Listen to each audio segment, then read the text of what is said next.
Hello, my name's Nick. This is my submission for the stabilizer for Jim's Blimp sign. What we have here is a plywood chassis board that I've built it on with a couple cutouts for the blades. Here is the Arduino attached to the motor shield. I have the motors hooked into our motor ports here.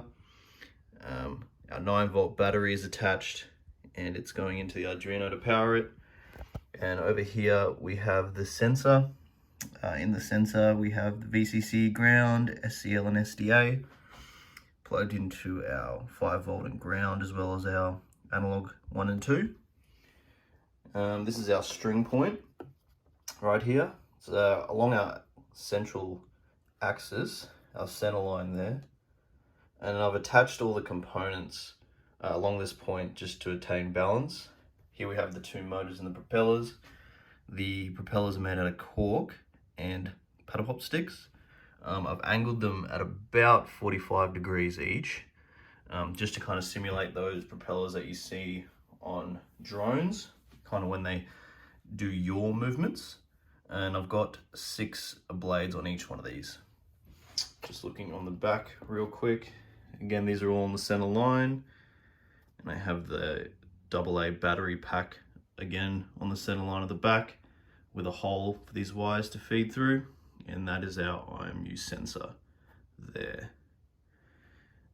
So I'm just going to get this attached and strung up just to show you how balanced it is, and we can run the 2 tests. Alrighty, so we've got it strung up now. As you can see, it's got complete freedom of motion. Can spin on a point. If I can just get it very gently, you can see that it is level there.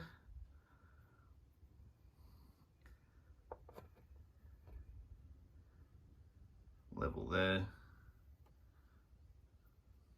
And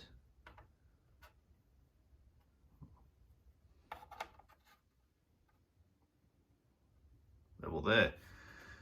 Now, there isn't any coding on the Arduino, so the motors are hardwired into the battery pack.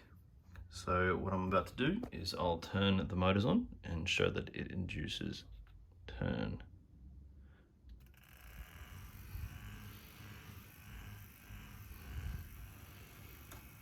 Turn it off. Rest. And then I'll turn